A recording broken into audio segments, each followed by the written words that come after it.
the moral, the ethical, the intellectual, the astral, the cosmic, the celestial, house not made with hands. The alchemical axiom or principle of vitriol. Visita interiora terrae, rectificando inveniis occultum lapidum. Visit the interior of the earth, and rectifying therein, you will find the hidden stone. You know, if you don't transmute yourself first, you will transmute nothing. The axiom of fixing the volatile and volatilizing the fixed. Being able to weave hermetic principles into our social fabric. Filling in the fractal spaces till we get to the most rarefied abstract plane of the celestial realm. You know, that's alchemy, that's understanding nature. Question everything. Symbols are far beyond words, right? Symbols are the touch point where the mind enters into the sublime, incomprehensible, translinguistic depths of a direct connection with the ultimate that I would refer to as the divine. There is truth in the Western esoteric traditions. It has been contributed to and refined and evolved over the course of millennia by what we can conceive universally to be the greatest minds to ever exist. Hello, and welcome to another episode of the Philosophical Minds Podcast, an exploration of all things philosophical, alchemical, and esoteric.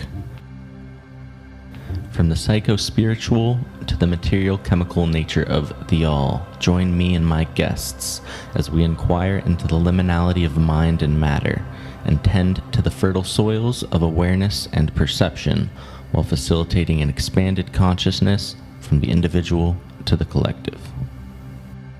Thank you all, and let's get into it.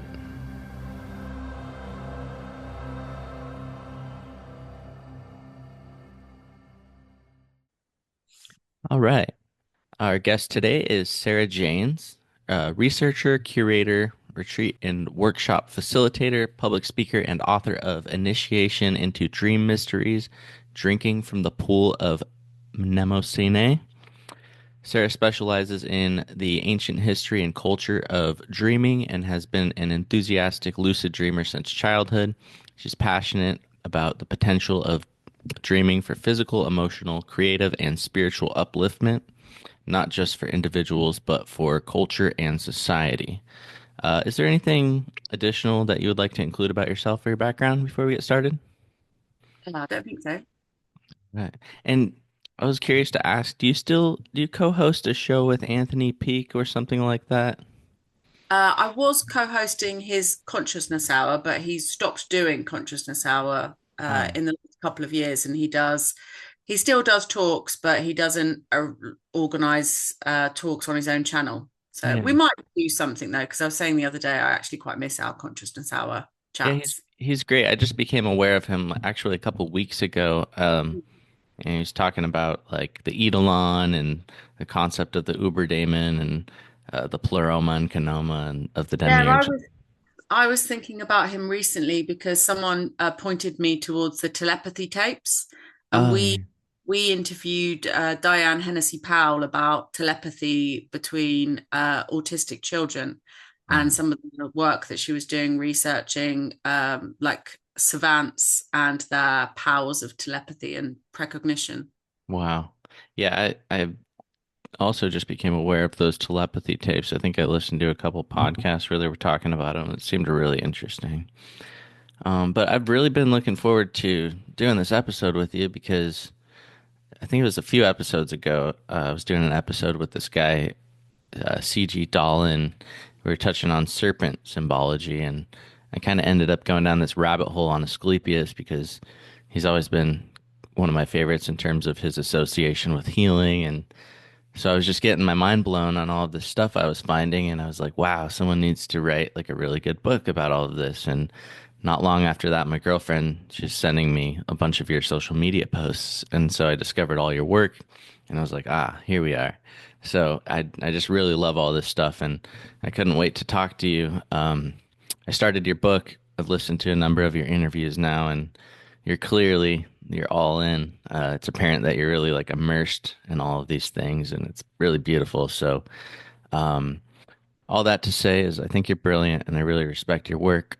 And so, yeah, definitely. I want to discuss, dream incubation, Enkoimesis, the Asclepieion, sacred sleep, and all this sort of stuff. But I wanted to ask you, so you've been a lucid dreamer since you were a child, and I wonder because I've had lucid dreams, kind of on and off, but definitely nothing super stable or consistent. And I was wondering, do you pretty much have lucid dreams like anytime you dream? Is that just the way you dream, or is it still a struggle sometimes, or how is that for you? It comes in phases. So quite often I can have like long, stable periods of having lucid dreams every night. And then sometimes I don't have them so much. It does seem to come when I'm like working things out. I've thought about a lot, like when there are things that I'm pondering, especially since I've been living in Greece. If there's like some research I'm doing, I'll often sleep on it. I'll like have a dream about the thing, and then those dreams will often be lucid. But actually, I had the strongest period of lucid dreaming was in my 20s, in terms of like every single night, super vivid lucid dreams. And I think that was because there were lots of interpersonal situations, emotional situations that I was processing and trying to work out. And I used lucid dreaming when I was a child as well for wish fulfillment quite a lot. So just doing and having the experiences that I wanted. And I talk often actually about I lost the ability to lucid dream when I had my baby. When my daughter was born, I had like 2 years of not sleeping very well. And so I wasn't having the same quality of sleep or the same quality of dreams. And when that came back, I really appreciated lucid dreaming again. So I also made a point when I got the ability to lucid dream back to not so much do the wish fulfillment thing, to like ask the dream what it wanted to show me, or just allow the dream to flow and just appreciate the experience of being lucid actually. Yeah. One thing I noticed is that right before I'm about to fall into kind of cross the threshold into sleep, I get this kind of high pitched ringing in my ears, and then this like really intense vibration comes over me, and it can be kind of uncomfortable and like this vulnerable feeling, allowing this kind of energy to do its thing. And if I resist it, it basically I kind of like end up in a sleep paralysis.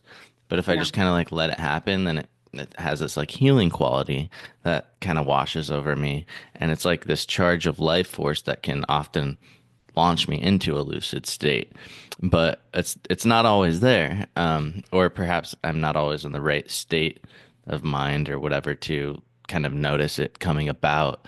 So I'm curious about this for you. Is this something that you've experienced, or have you heard of people discussing that sort of sensation? Yeah, it's quite a common thing as well in out of body experiences. People talk about a buzzing. One of the things I've had as well is like a really loud pop or bang that you hear as you're dropping off to sleep. And you often get audio hallucinations. So you'll hear like doorbells or names being called or snatches of sound or music, part of the kind of hypnagogic experience. But one of my friends who developed this lucid dream inducing flickering lamp, Engelbert Winkler, he designed the Lucia lamp, and it's like a hypnagogic light machine. He has a really good practice for lucid dreaming, which is basically pretending you're having a sleep paralysis experience, just allowing you to have that experience of being really still and feeling like you can't move your body. And after a period of time, you kind of entrain your body and your mind to be able to enter that state. But the buzzing and the vibrational state is very much associated with out of body experiences, and that threshold of you can, when you're in the buzzing or the vibrational state, you can choose really to enter a lucid dream state or the experience of leaving your body. Yeah. So after all of your years of working with your own dreams, do you feel like you're at any point where you're able to interpret and make sense of most of your dreams, or is it something that you still have curiosities about at times? Because, like, sometimes I have dreams and I feel like I can extract a meaningful message and understand how things show up symbolically, and others I have no clue how it relates to anything important or useful at all. So I'm just curious for that for you. Yeah, I do feel like I have a good sense of what my dreams are telling me, but the dreams that I enjoy most now are the possibility that dreams can be precognitive. I'm really interested in precognition in the dream state and recording dream experiences to see where they may come into reality. So I'm running this retreat in Greece where we're going to be visiting Delphi and the Ampharion of Oropos and the Oracle of Trophonius as well, to try to incubate for precognitive dreams and work. I'm working with Gary Lachman, who's written a book about dream telepathy, and Eric Wargo, who wrote Time Loops, to do some experiments to see if we can get the group having precognitive dreams. And I think they're not necessarily like flashes directly of the future. They can be oracular and require some sort of interpretation and unpicking. And they also are often contact with the higher self that can see the bigger picture, that has a sort of clearer vision of the overview. And so, I think it is possible to predict the future if you can read the patterns in the present. So that's how precognitive dreaming for me sort of seems to manifest. But I had this weird experience recently. So I'm just going to let this dog out. Oh yeah, for sure. Take it down.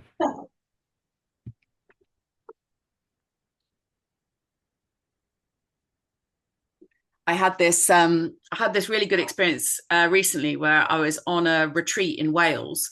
And the dreaming was really good in Wales. Wales is a sort of mythical landscape for me. I always have really good dreams when I'm there. It's like a really kind of like deep, there's no Wi-Fi signal, no phone signal in a lot of the places. Where we were, it was in the middle of nowhere. It was amazing.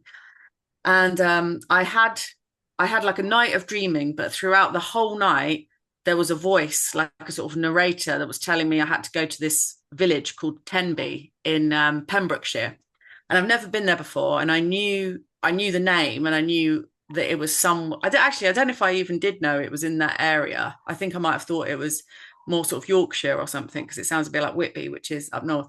Anyway, this Tenby kept coming over and over again. And I woke up after the first bit of dream thinking, I've got to remember that I've got to go to Tenby. So don't forget, I'll remember it. But throughout the dream, it was like this constant reminder that I had to go to Tenby. And as I was waking up, the voice said again, don't forget, you've got to go to Tenby. So in the morning, I told all the people on the retreat that I had this dream and it's about going to Tenby. And Tenby was quite far away from where this retreat was.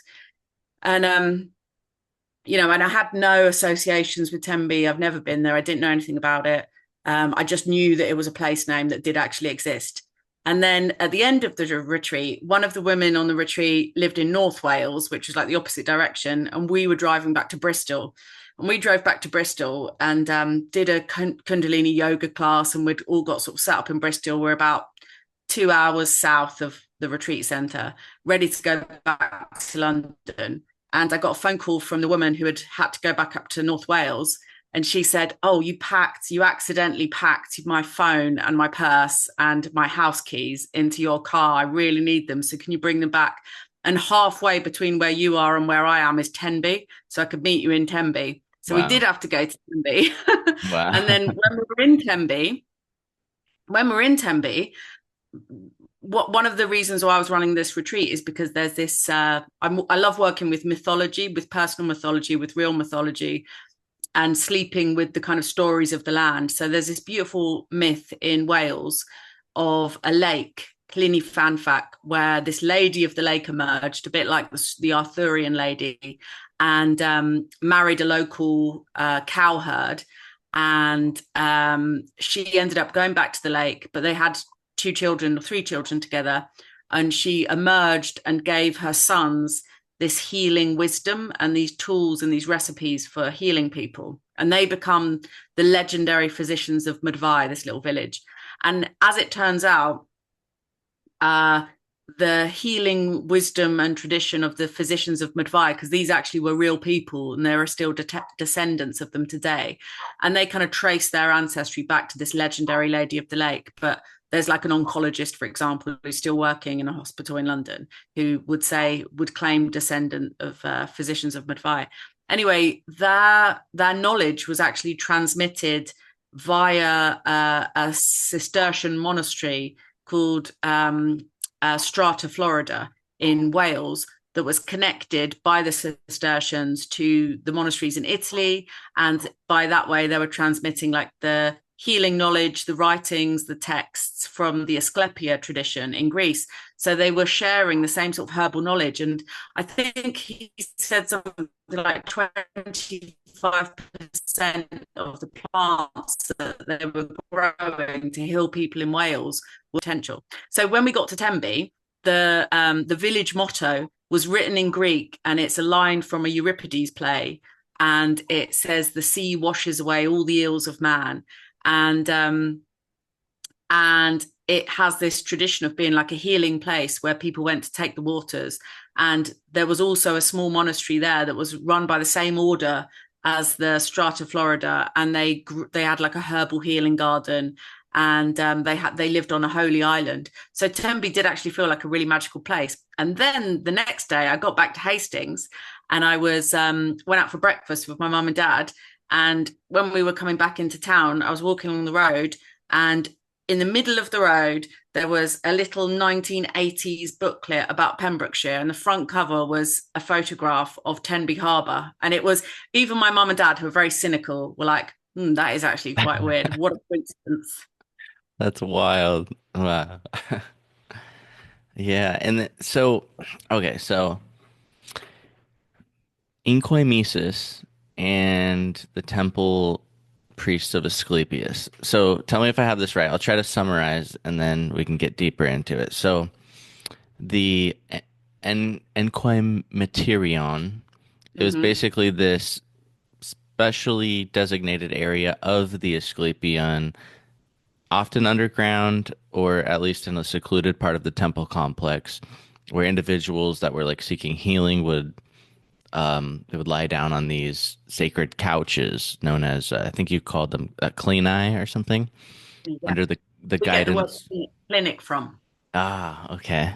So they had this sort of guide that would facilitate the sacred sleep and this dream incubation called Enkoimesis, and then these guides would provide like interpretations for the individual's visions or their dreams. Is that kind of the gist of what would go on there?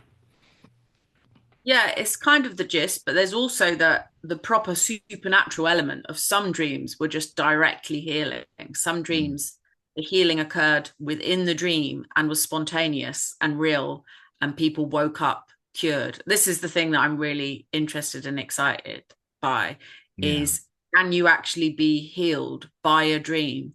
Because with lucidity, when we're asleep, there are certain genes that are switched on that are never switched on during wakefulness, and they are genes that are implicated in homeostasis, so the body's natural cell renewing, recalibrating, detoxifying processes.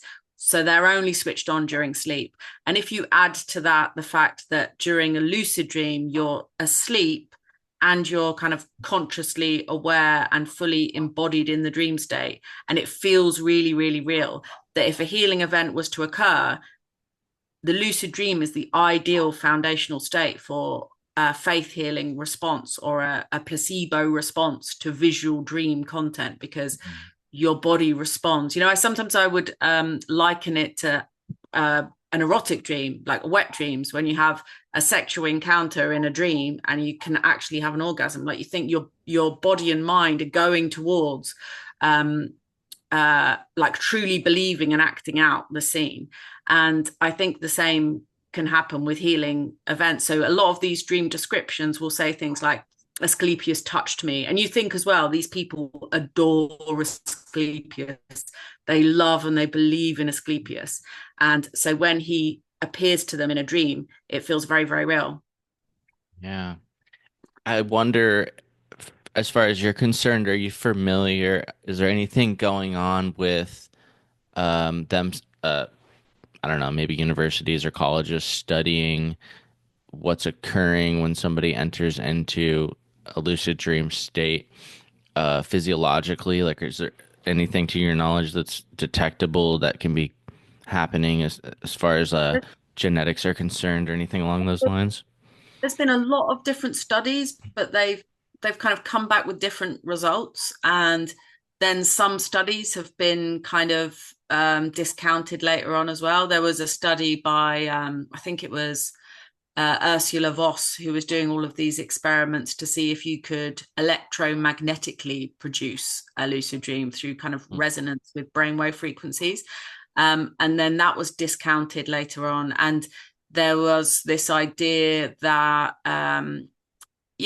it's a really difficult area to study, because I also don't think lucidity is necessarily like you're lucid or not. I think it's a palette of experiences, and you can have very integrated, multi-dimensional feeling lucid dreams where you can tear the fabric of reality, and you can have a lucid dream where you just know that you can say yes or no in a given situation. So there are varying levels of the lucid experience. I mean, lucidity is just a word. It's one of the things that I find interesting about looking into ancient dream accounts, because there are certain lucid dream accounts from the ancient world that when I read them, they sound like really lucid. They sound like the person. One of the things that I love about lucid dreaming for me is in that moment of lucidity, in the experience, is this very rich experience of expansion where you get to experience the dream realm from multiple perspectives, and it expands time,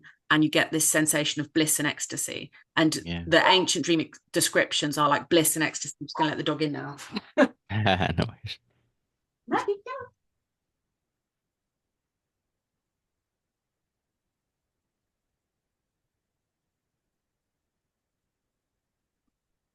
Yeah, so I wonder.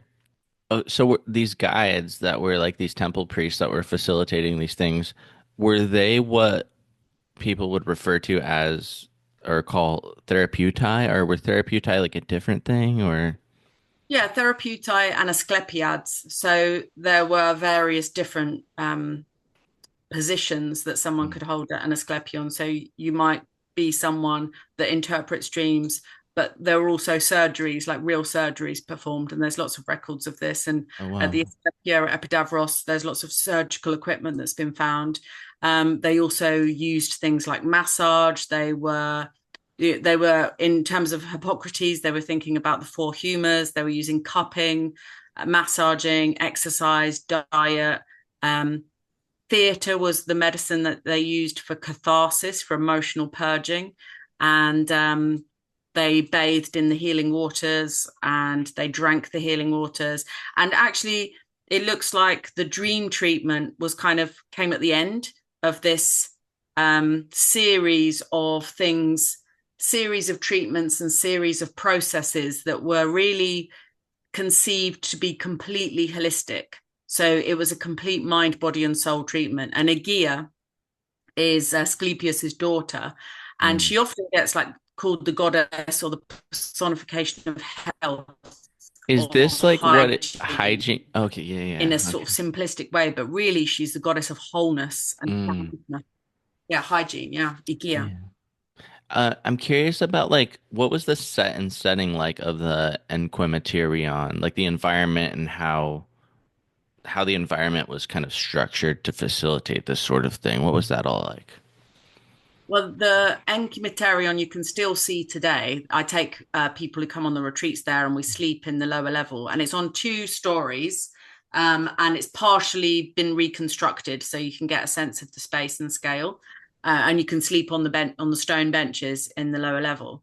So the descriptions in the ancient texts talk about patients sleep in the Enkoimeterion, and serpents, because sacred serpents of Asclepius could move freely around these sanctuaries, and often the patients describe a serpent coming to them in the Enkoimeterion and licking them, And they often say that the serpent comes from and returns to the Avaton. And the Avaton is this kind of holy of holies area within the Enkoimeterion that none of the patients were allowed into. It's like the inner sanctum.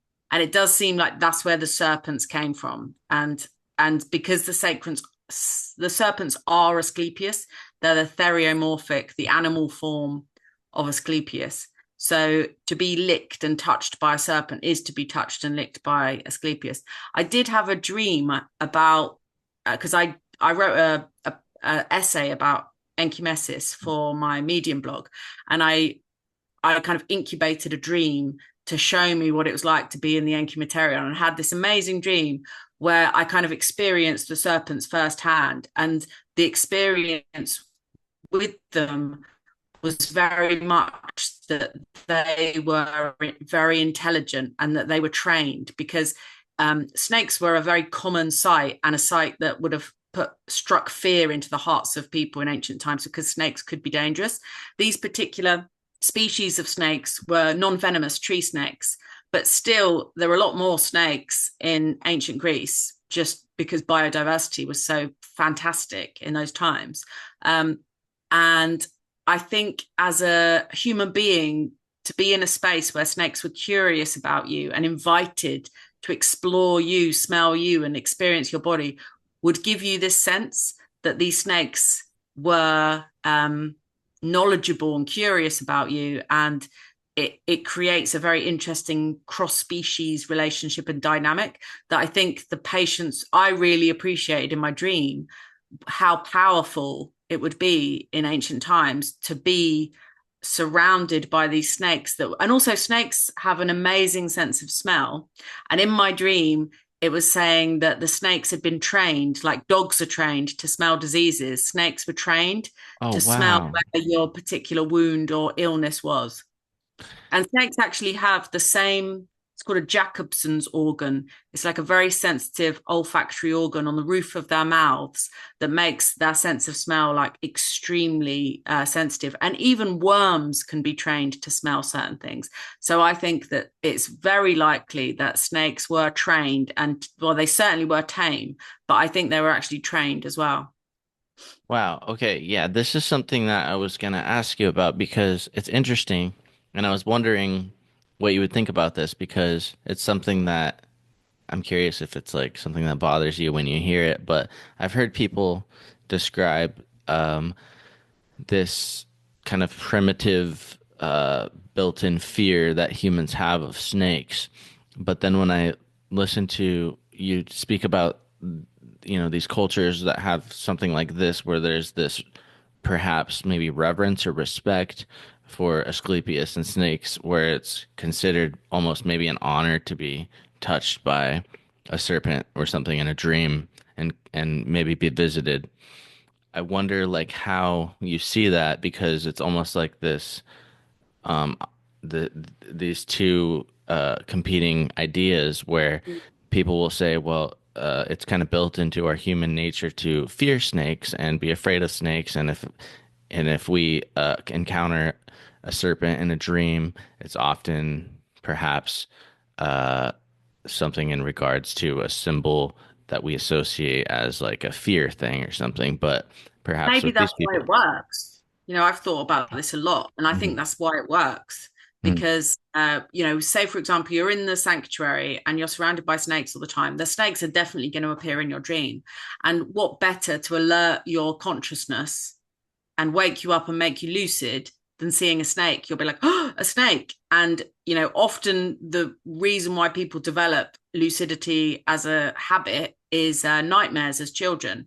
And they often have encounters with scary things, and the fear, the feelings that they have of worrying about something is the thing that actually alerts them to the fact that they're dreaming and they wake up. So I think snakes are a brilliant way of inducing lucidity for patients, because they are like the primordial symbol of poison and danger. And I've also thought, I've had dreams where I've had encounters with serpents and they're really scary. It does wake you up in the dream. And sometimes they're going to bite you. and maybe the healing medicine, because you have this idea in a lot of ancient cultures that the dream world is a mirror realm where the opposite happens. So if you die, it's really good. Maybe if you get bitten by a snake, it's actually healing. And so there could be something like this as well. Yeah, definitely. You reminded me when you said mirror realm. I don't know if it was in your book or an interview that I was listening to with you, but you were talking about these ancient cultures and how they, we take it for granted now because we have mirrors everywhere, but back then it was kind of a rarity, and they had maybe something like an obsidian mirror or a maybe like a bronze mirror or something. But you were talking about this phenomenon where when glass started to come into play, I forget who it was that you were speaking about, but I don't know, some king or something. There was this phenomena where it would create this state of like this psychosis response where they would think they were really fragile or something like that. Can you elaborate Yeah, and talk about? interesting. Well, I'm fascinated by mirrors. It's like a sort of personal hobby, is the interest and how mirrors, in terms of sort of material culture, how they've affected human consciousness. And from mirrors, of course, we've gone to like cameras and videos and films and media, and they really are all extensions and expansions of the mirror. So the earliest mirrors are obsidian mirrors. The earliest mirrors ever found were found, I think, in Çatalhöyük. They're about 8,000 years old, and they're Wow. polished obsidian surfaces, which even then you think, well, that's not giving a really like brilliant reflection of a person, but they get more and more sophisticated. So this psychiatric condition is called the glass delusion, and it was one Mm. of the kings of France. He had like glass in his home, and when glass was used in homes for the first time, a few people developed this condition where they started, I guess, to over associate with this glass, this fragile glass or mirror material, and they started to think that if they were touched, they would shatter. And this king had to wear like padded clothes because he was scared that he was going to shatter. And I think there's a really famous musician, not Beethoven, but someone like that famous, thought he had the glass delusion as well. And he thought his head was going to fall off when he was playing piano because he thought it was so fragile. I have to Yeah, remember what musician that was, but it was like a super famous classical musician. yeah, it's interesting. It really made me think because I was thinking of like, oh wow, what a consciousness state we would have and how different our perceptions of ourselves would be not having the ability to reflect upon and view our own image. And it just really made me think about how different that state would have been in that time.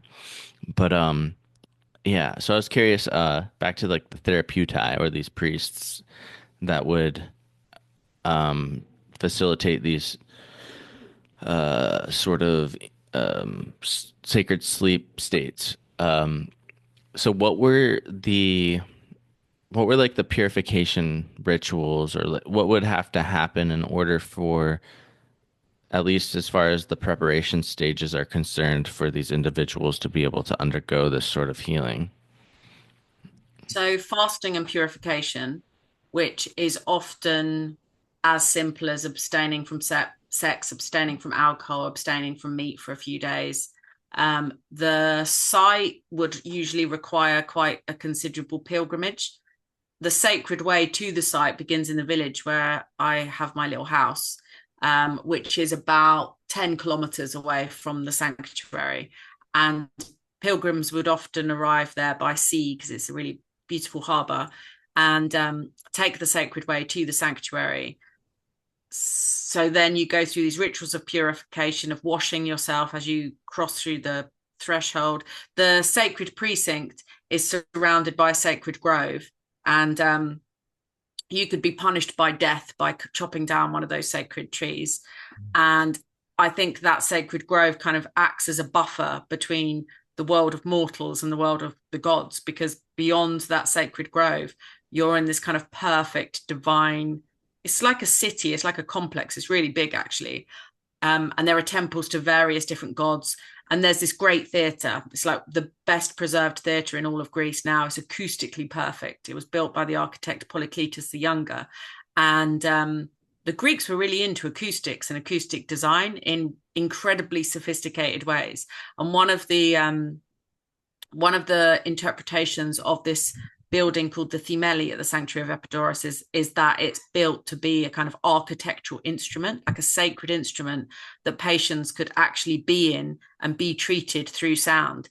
And Hippocrates talks about two different modes of music, two different modes of performance that could actually heal people. And one of them is Dionysian, and is the music of the aulos, of the double flute, of percussion and drums. And it's like a wild, frenzied, cathartic, emotional release, purging kind of music experience.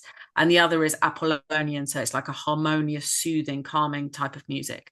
And it's interesting that this structure is called the Themeli. It's like a circular tholos building, so what's usually a circular altar, but it's completely windowless. So it would have been completely dark to be in there, which I find quite interesting. And in that regard, has similarities with the initiation hall of the Eleusinian mysteries.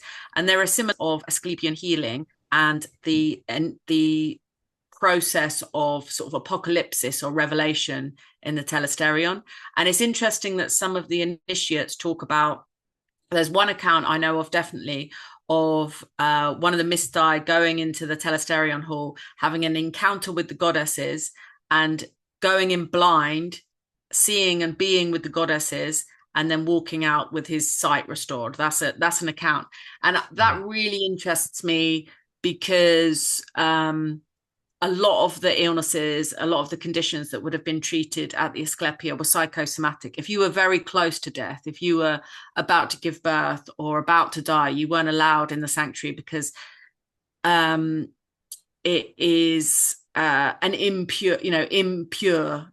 Purity was very important. And so the sanctuary, the inscription over the gate as you entered the sanctuary says, welcome to the sanctuary of Asclepius, that smells of incense. So it's a holy, sacred, divine place.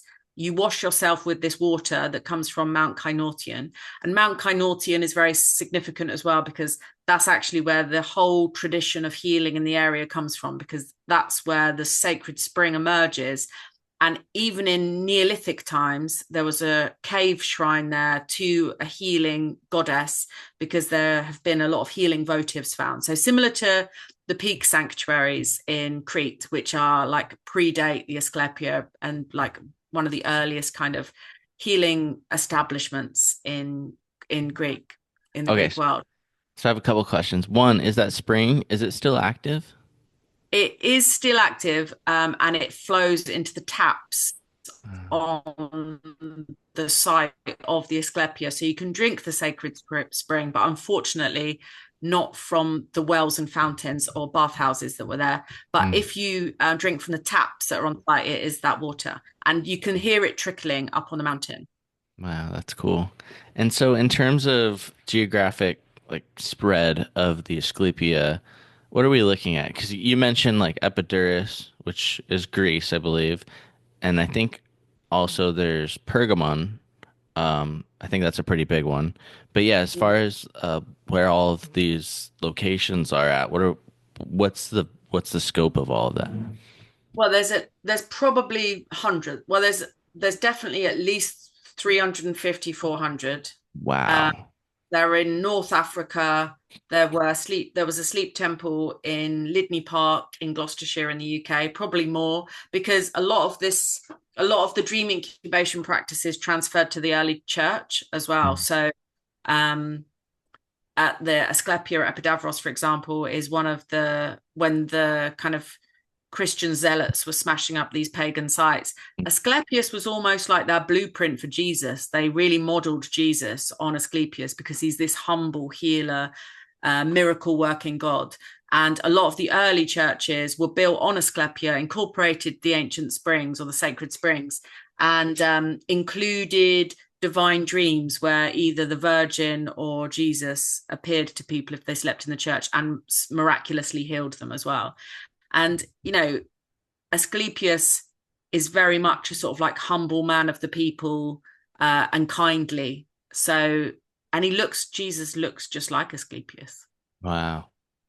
Yeah, the Pergamon, that one's pretty interesting. I don't know if this is kind of related, but I don't know if you've ever seen that ancient tablet from Pergamon. It's like this thin inscribed sheet of lead it's like triangular, and I guess it had Greek text and like magical symbols and names. It's got like Roman and Egyptian names. It's kind of like a blend of Greco-Roman and Egyptian or something. I don't know. It's really interesting, but Seen that at the Pergamon Museum in Berlin. I think ah, they had it there, but yeah, that museum's closed for something like 20 years now. wow, The that's refurbishment.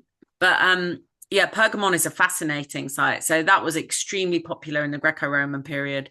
And there is Celtic influence in that. When the Celts invaded Greece in the 4th century, they brought this figure with them that doesn't seem to really have a name, but he's like a lucky genie, like a local spirit and a protector. yeah, And he becomes this child god at Pergamon and is called Telesphorus. And the mythical founder of Pergamon was Telephos. So I think there's a relationship between the mythical founder Halifax. and this child god Telesphorus, who is kind of like a kind of almost like a lucky pixie or something. He's always wearing a little hat and a little cape.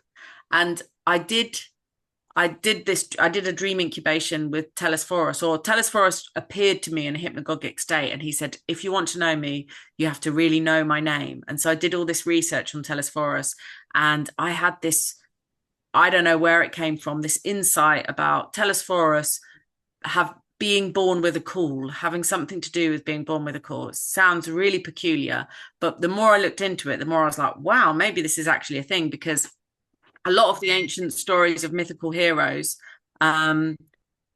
start with so and so was born with a call, or this child was born with a call. And to be born with a call in ancient times, so this is a bit of amniotic sac still on your body, often crowning the child's head.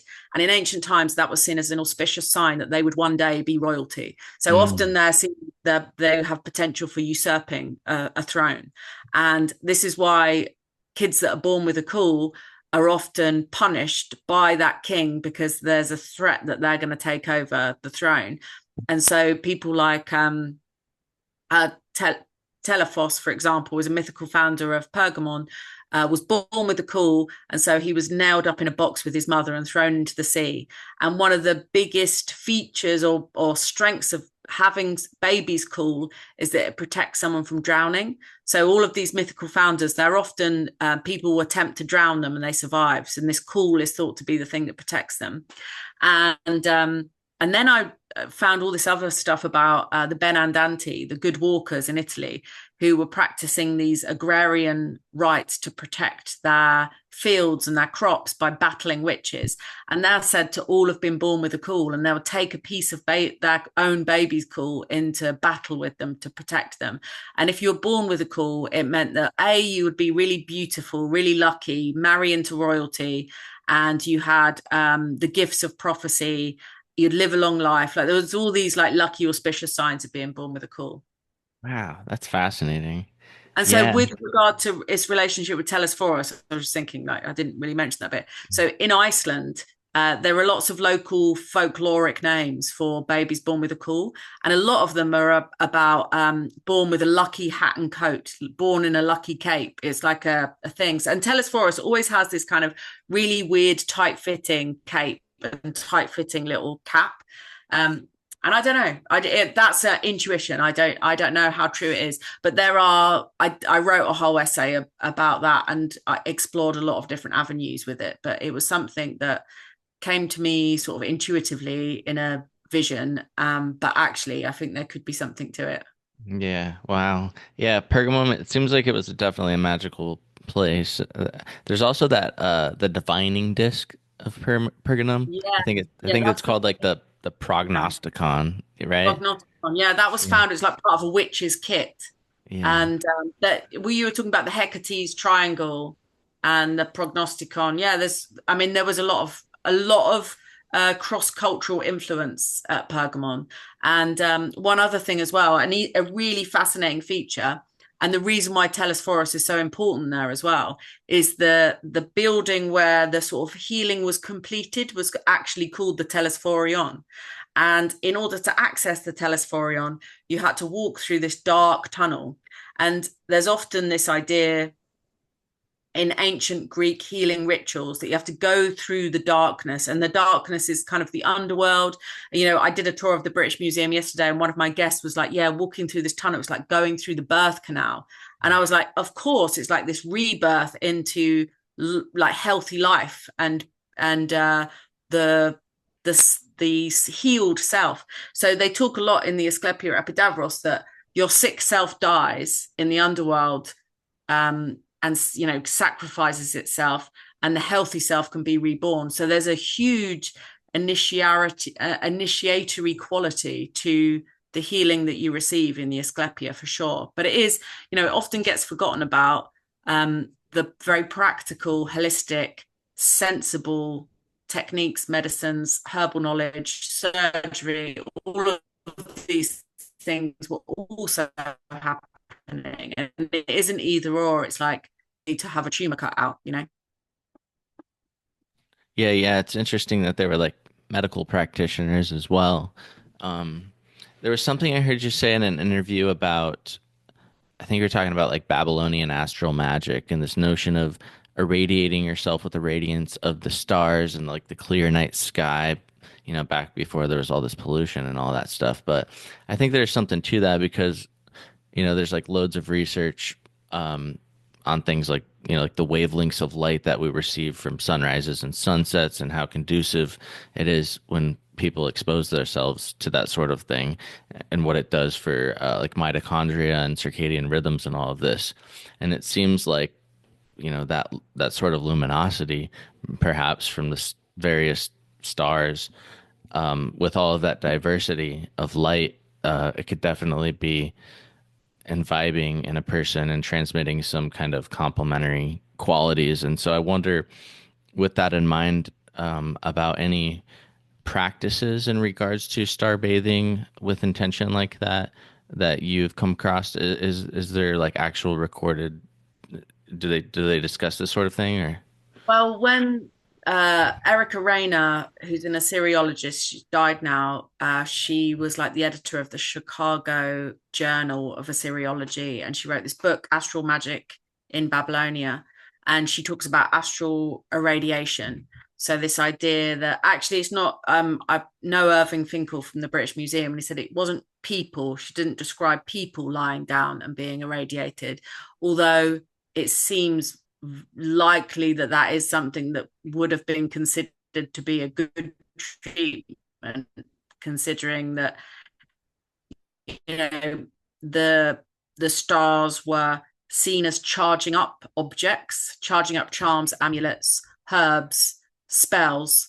So a person that needed healing probably could benefit from lying underneath the stars. One of the things I really love, and I think it kind of really encapsulates the essence of Mesopotamian healing, like Sumerian, Assyrian, Akkadian, Babylonian, is this idea. There's a Sumerian phrase called Shite Shamay, which means the writing of heaven. And it describes the stars and the planets. And it basically says that, expresses this idea that the stars and the planets are a form of cosmic writing, like it's cosmic order. And if we bathe in the cosmic order, then we can perhaps calibrate and harmonize our own bodies and minds, because we're bathing and we're absorbing this, like the primordial language of creation. It makes a lot of sense to me. It feels very intuitive. And actually, just literally just thinking about it there, I was thinking about how the constellations are quite similar to cuneiform. Cuneiform is this, a language that's made out of lines and is quite star-like, and it doesn't look dissimilar to the night sky. It's got a kind of celestial quality to it when you see it in, they used reeds to make wedge-shaped marks into wet clay. And there's something writing like about cuneiform, like about the stars in the firmament. Wow. Yeah, that's amazing.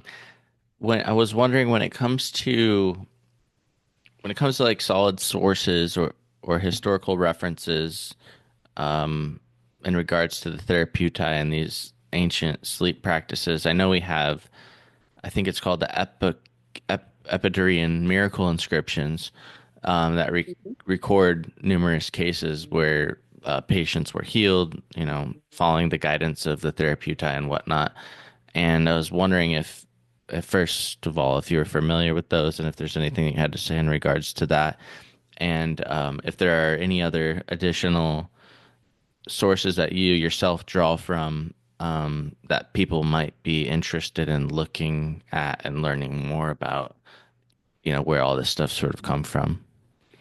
Yeah, so there is this kind of like ultimate tome by Gilles Remberg that is called Where Dreams May Come, that basically explores all evidence, all inscriptions that have ever been found so far that relate in any way, shape, or form to where dream incubation may have been held, may have been conducted in the ancient Greco-Roman world in particular.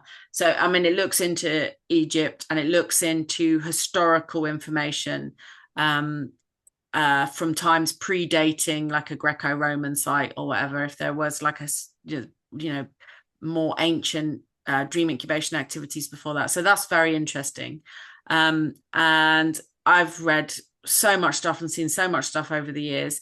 The miracle inscriptions you're talking about, the Yamata, they are accounts of healing events that have occurred within the Enkoimesis, within the sanctuary of Asclepius Epidavros. And they're really interesting because they veer wildly from the like super sensible stuff that sounds like, for example, there's an account of a man waking up halfway through an operation. Like they were using anesthetics at the Asclepieion. They knew how to anesthetize people, combining opium, hemp,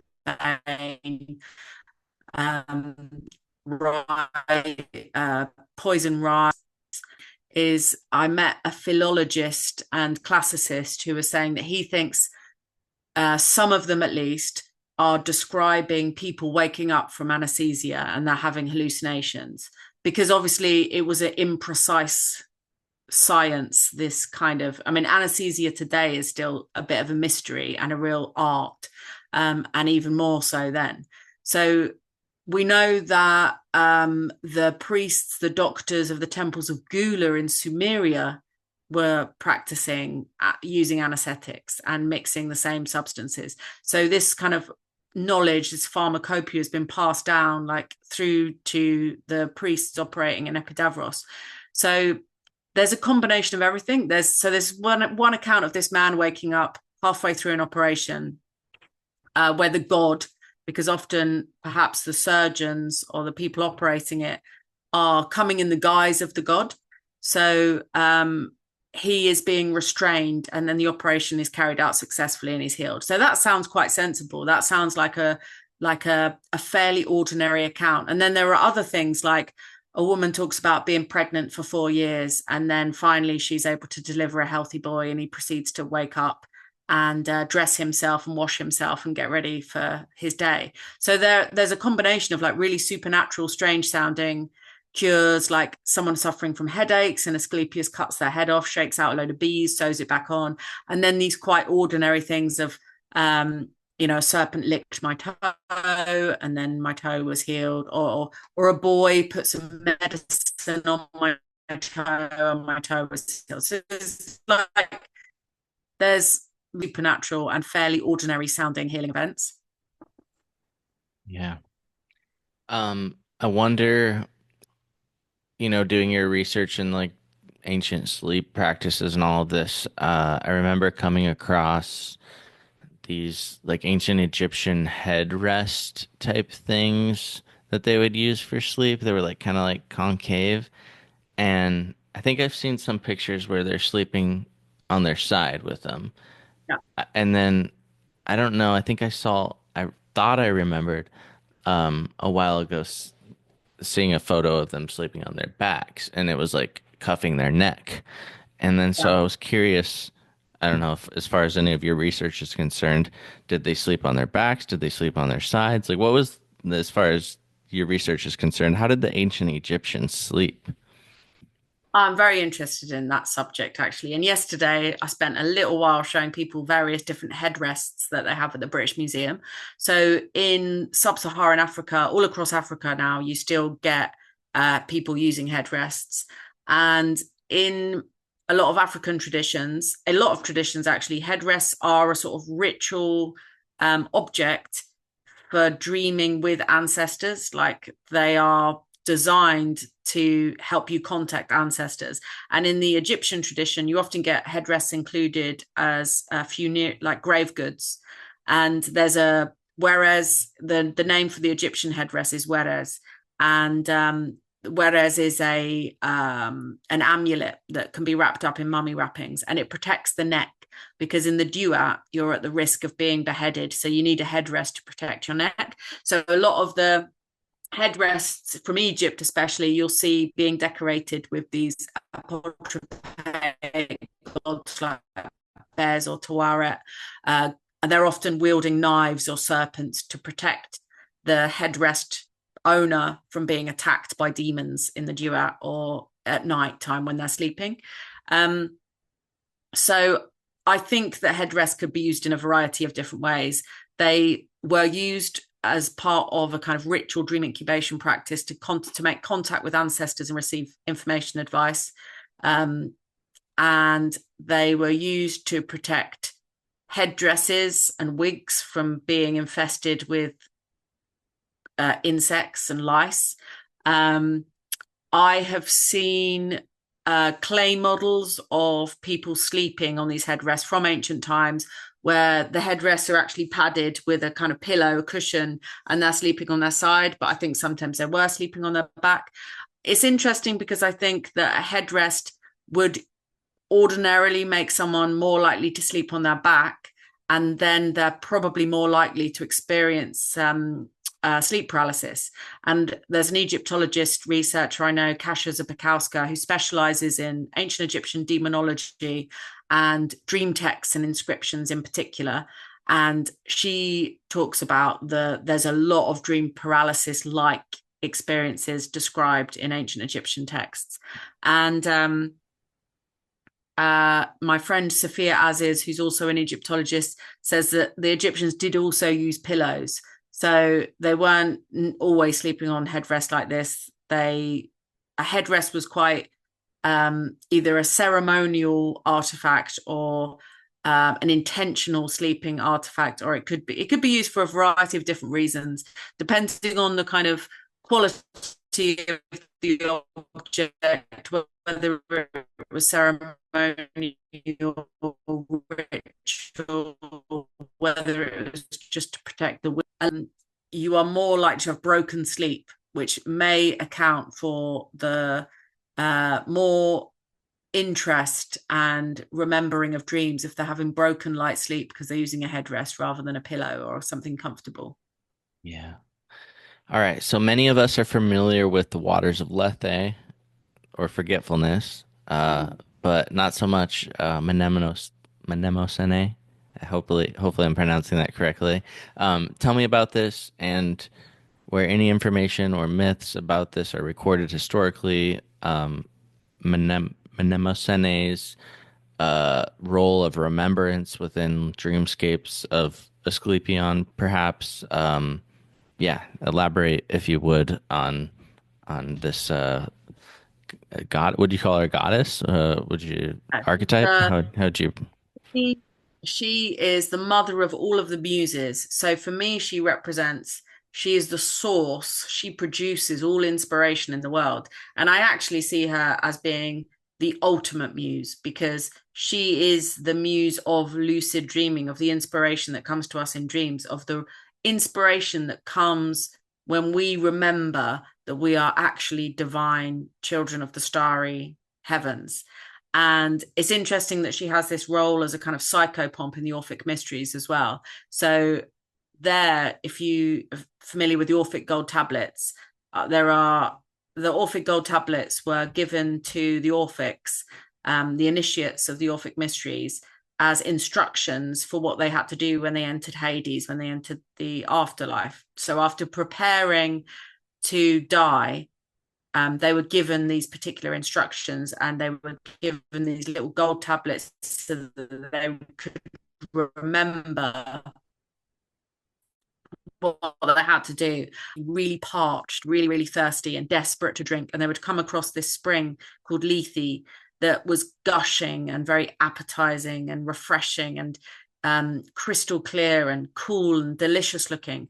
But even though you're really, really parched, even though you're so thirsty, you must not drink it. And it's the spring that comes out from the roots of the shining white cypress tree, and you must resist that, because that is the water of Lethe, the water of oblivion and forgetting. And you have to carry on until you get to the shores of the lake of memory of Mnemosyne.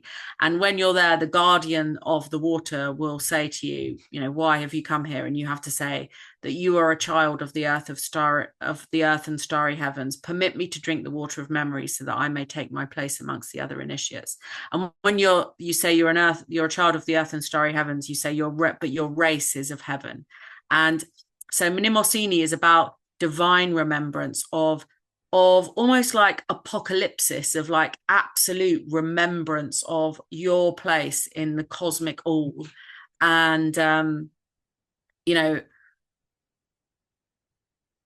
there is an inspiration, a sense and a feeling of inspiration that comes when you remember that you're dreaming in a lucid dream, because you remember who and where you are, and you have this incredibly expansive experience of consciousness. And it is a state of inspiration and a state of bliss and ecstasy.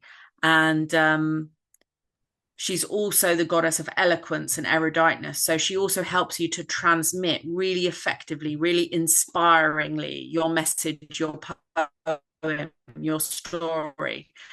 And so great orators and poets and storytellers would invoke Mnemosyne so that they could feel inspired. And she was invoked as part of the kind of final rituals in the sleep temples, often for the pilgrims to be able to not just, I don't think, just to remember their dreams so that they could tell the therapeutai about them or the dream interpreters about them, but also so that you could remember in the dream and have that experience of lucidity. Because really, ultimately for me, lucidity is remembering who and where you are when you're in a dream. And once you can do that, you can start to control things and manifest things in the dream state. Beautiful. This was amazing. I'm so grateful to have this conversation with you. Is there anything that you feel like is like super important that we have missed? Any additional information that you feel like is like, oh, people need to know about this? Anything at all that you want to include potentially before we kind of close out and give people where they could find you and all of that good stuff? Anything at all, you can spill it out there for people.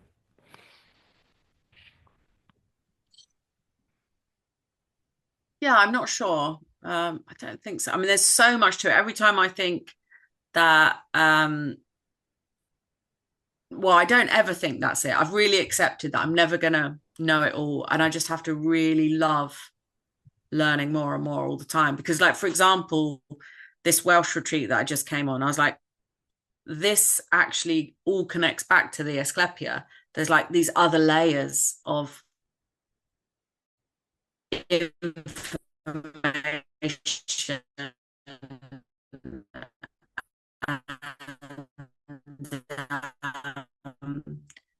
transmission. There's going to be new things. I mean, I love just kind of following my bliss and being in Greece. And, you know, the thing that I've actually really loved so much about being in Greece is that there are loads of places in Greece because it's so mountainous. I was with a friend recently there and they were saying, you know, it's 80% mountains, Greece. So it's like nearly all uninhabitable. It's hardly anyone lives there.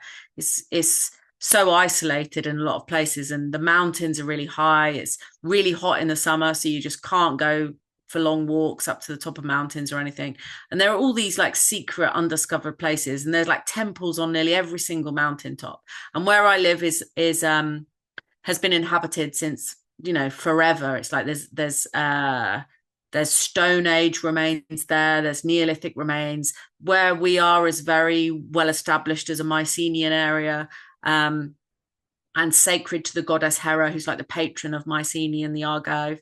And you know, it feels really, really magical to be there. But one of the things that feels especially magical that I can't get over and I love, having spent like a couple of years now being there every single kind of month or so, is you see all these different plants growing at different times, and you can tie them into particular festivals. They make sense. Everything makes more sense when you see what grows at what time of year. So because there are still so many wild places, for example, at the time of the Greater Mysteries, when Corey is abducted and taken down into Hades, and Hecate is sent by Demeter, or will assist Demeter to travel into Hades to find her with her flaming torches.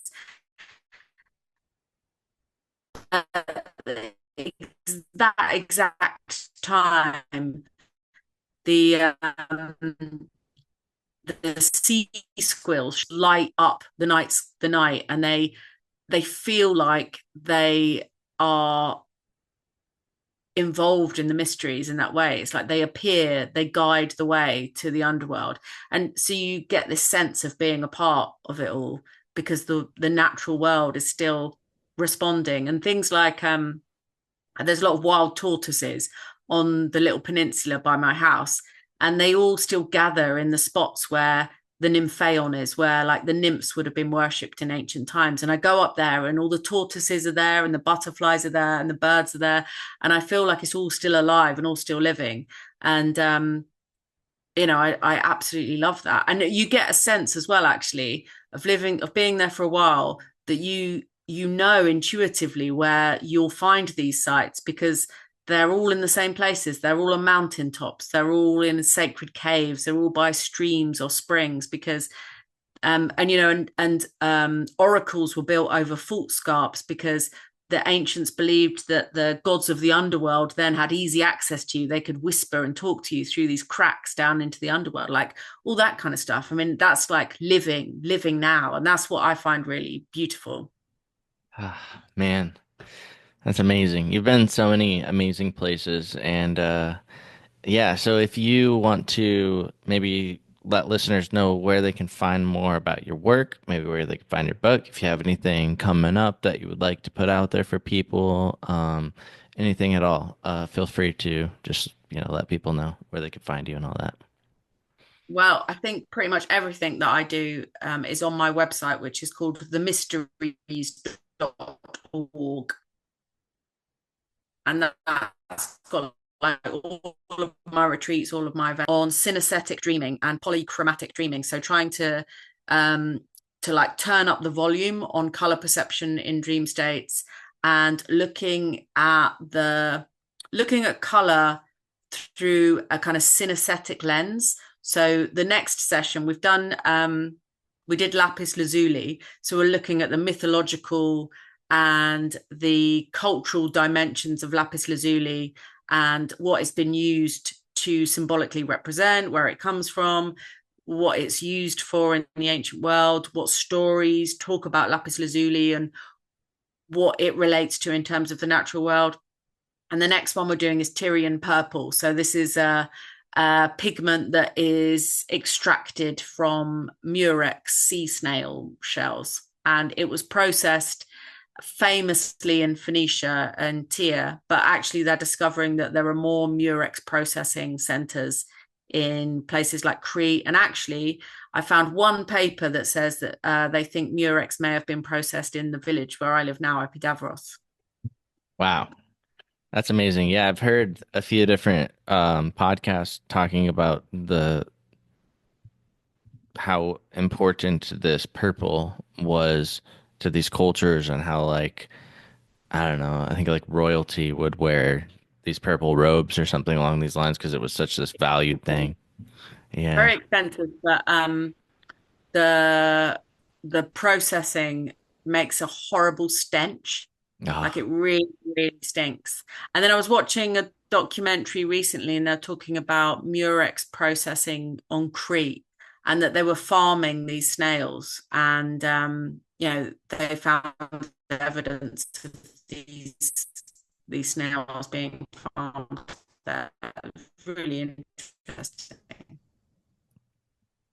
Wow. Well, yeah, I just want to thank you again for taking the time to talk with me tonight.